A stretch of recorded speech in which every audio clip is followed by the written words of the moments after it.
Good day. Welcome to the second part of our Module 1, Living and Experiencing Modernity.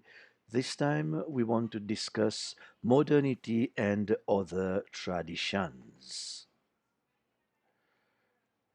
We start with the subtitle Commercial Capitalism. As I did in the first lecture, I will not expand on the guide, just flash them there for you to see. And let's move on with my notes. Where I am concerned, I find that the dissolution of larger sodalities, meaning labor associations, is strongly associated with the emergence of modernity. What do we mean by that?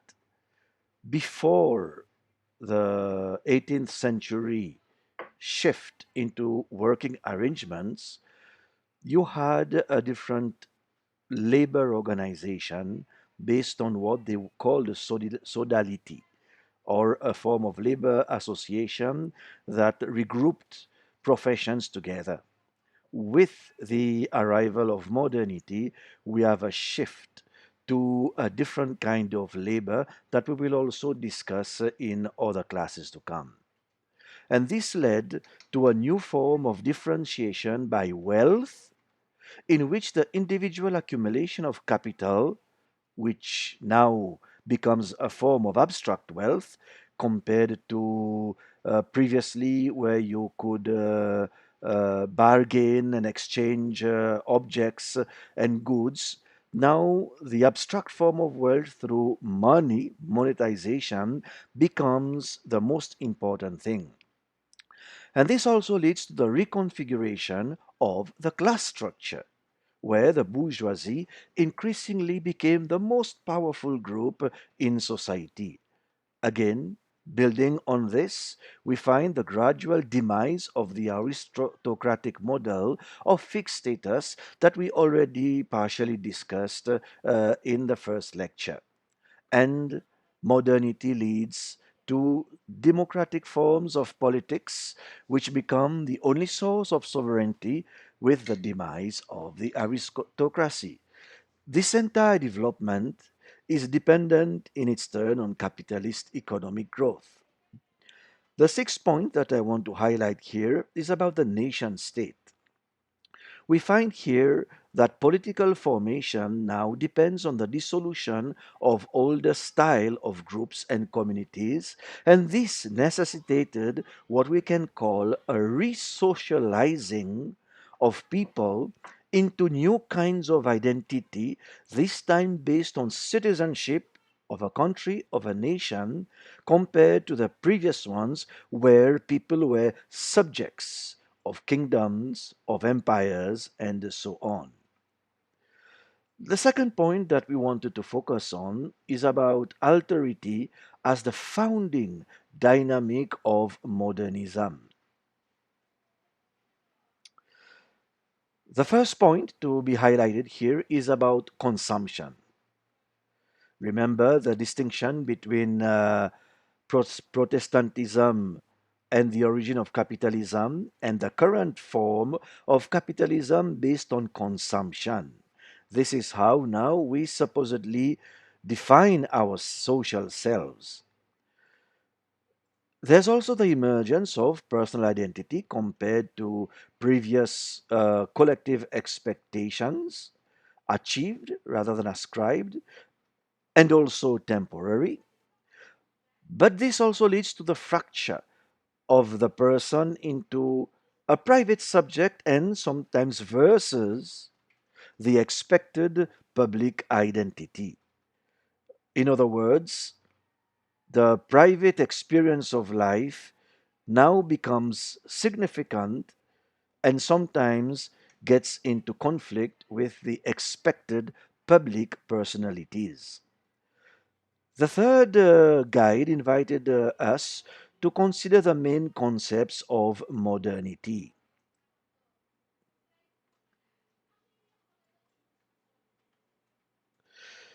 Now, the modern can be seen as a series of states of the world based on individualism, free market, liberty, and democratic government. The modern model of society becomes a civil society made up of free individuals whose activities were organized within the framework of a state ruled by an elected government and whose goals were individual fulfillment and whose alterity implied a secular existence, the public, where religiosity and all other cultural identities were relegated to personal choices, which we call the private. In other words, you can change religion and even reject religion or the belief in God, but you still have to follow the secular rules of law. These you can no longer change except through democratic forms of voting and changing of constitutions. This leads to modernity, seen as a leading center. When we speak of center, we automatically think of a hierarchy in a certain way where a center is presented versus a periphery in the structure. And of course, in this case, West equals center and the rest of the world, the periphery. We can look at modernity also as a set of products in the form of commodities and images from haute couture to CNN or other visions of the modern life. Modernity can also be seen as a cultural space, a regime of social experience, or maybe we can say in the plural, social experiences. The fourth consideration in reading Friedman is about various perspectives about modernity. Spitulnik, I hope I have the pronunciation correct, writing in the context of Zambia, finds a great deal of local variation when speaking about modernity. He identifies a progress oriented modernity, a consumption oriented modernity, a stylistically oriented modernity, and a temporarily clocked modernity. Wardlaw speaks of cultural assimilation in part or in all. He relates this to Western goods, the reproduced and transformed ways that local gender relations and local interpretations of objects. Where Donham is concerned, he focuses on discourses of modernity based on the logic of capitalism. And he distinguishes between modernity as a discourse produced within capitalism and relations among peripheries of the world system and its centers. Now, a very interesting question came up from the class. With all the accounts and attestation of modernity in the world, why does Doham still insist that we have never been modern? I guess he was focusing on the fact that humanity has always been in unequal social relations of centers and peripheries. If we remove capitalism from the scene and we go back in history, we will find that there has always been rulers and always those who follow, especially after the advent of agriculture in around 10,000 BC. Societies have always been in this kind of tension, if I may say. So, in that sense, we have never been modern because there has always been a center or centers and peripheries. But we will see as we move on in our course the difference between pre modern or pre capitalist systems and the oncoming capitalism that has evolved into what we call nowadays neo capitalism. We move on to consider four different societal poles. I will not elaborate on that. Most groups found them very easy. I'll just flash them here. We speak of the modernist pole, we speak of the traditionalist pole, the primitivist pole, and the postmodernist pole. All right. You were also asked to consider what happens when Western modernity encounters other traditions. These are our guide questions. I find that the global and local relation can be understood in terms of a double process. First of all, the incorporation of local structures into the reproductive cycles of an expanding capitalist system, and the cultural assimilation of imported relations, categories, and objects into local strategies. Here again, I integrate another class question or questions. How did the so called primitive ones, non Westerners, establish their own self fashioning and identity despite the power that the Western holds against them? How can modernity be accepted without promoting Western thinking? In what ways, how do you think subjective definitions of modernity are developed in a community? In what ways do you think a particular country or community can enforce their own definition of modernity and progress, even amidst the prevalence of globalization and the apparent need to participate in it? What do you think are the ethical, cultural, social issues regarding Western modernity and its prevalence in primitive societies? How do we balance tradition and modernity? How can we embrace modernity without undermining tradition? I can see that all these questions turn around this tension between non Western and Western, tradition and modernity, and it's normal that we kind of ask them. First remark: modernity does not completely eradicate traditions. Modernity offers a new way of seeing things, a new way of thinking, a new way of organizing society. We can say that modernity has partially succeeded in doing this. However, people are complex, and traditions, in a certain way, remain. I'm not sure if we can purposefully balance tradition and modernity. I think it happens in a kind of cultural process whereby different types of adjustment, integration takes place. Maybe we can be enlightened with the following concepts that came from the reading itself. First of all, we can speak of incorporation as one of the double process where modernity in the encounter of other traditions takes place. One example given is Hawaii. Hawaii incorporated organizations of American colonial society, from church to school to the entire political structure. And in their case, incorporation meant that their whole society was totally changed, and maybe one can say that their original culture or cultures partially or totally disappeared. So there we see balance, tradition, modernity. In that case, modernity has won, tradition has disappeared. But it does not always happen like that.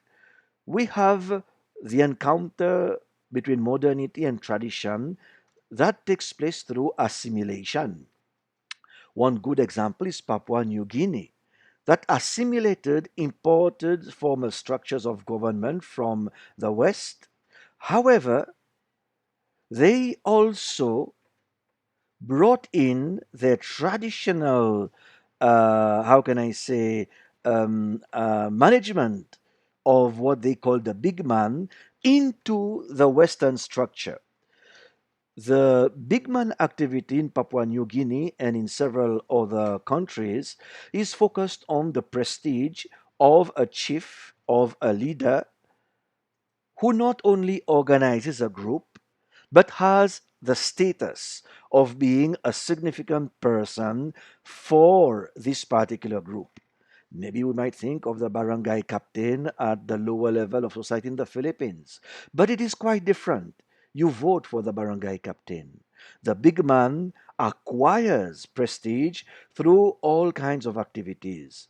You can research on that and see how this functions. So, there we find an example of assimilation where an imported governmental structure integrates the concept and practice of big man into its own way of assimilating the West.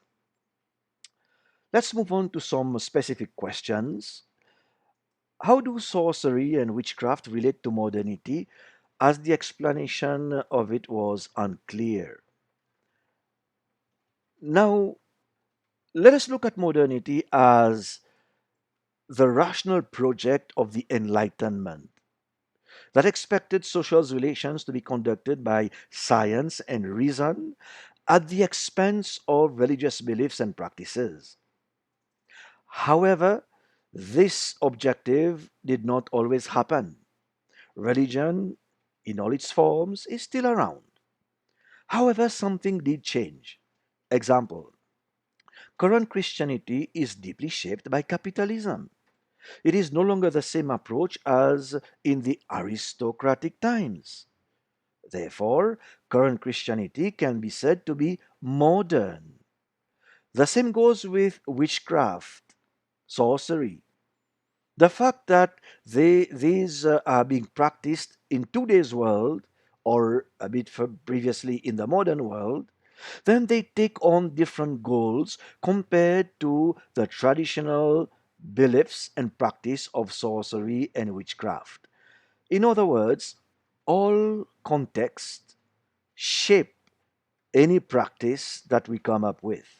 Or I can insist again and put more emphasis: no one can go back in history and pretend to be practicing the originality of Christianity, originality of a particular religion, originality of a particular practice. We always bring it into today's context. That's where sorcery and witchcraft, even if their origins are far, they become modern.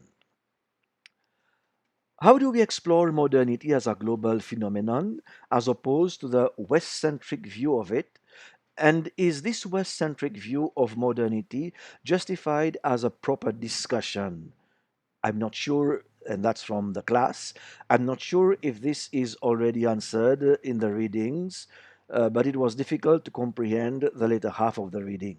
A follow up question: what are other examples, aside from magic, that is considered something that attempted to stop globalization? And again, how can you differentiate between modernity and a reactionary response? Um, these questions are crucial. Keep them in your mind as we will move on to Module 2, but we will tackle them in a better way when we when we study Module 3 in a certain way. Sorry for the numbers. We are number 5 questions. How would the concept of modernity and progress change if there was an absence of other traditions? Well, I don't think that there can be an absence of other traditions, since modernity and progress emerge from previous other traditions. In other words, modernity and progress are different traditions themselves. Perhaps we can talk of issues when modernity and progress encounter or colonize other traditions. We just spoke about incorporation and assimilation, all right? So these are examples of the encounter between modernity and other traditions. Where group of people exists, there are always cultural traditions. They are never absent. But I'm sure as we move on in the course, we shall have more time and opportunities to discuss. Thank you very much for the listening and all the best in your group assignment to be handed over next Monday.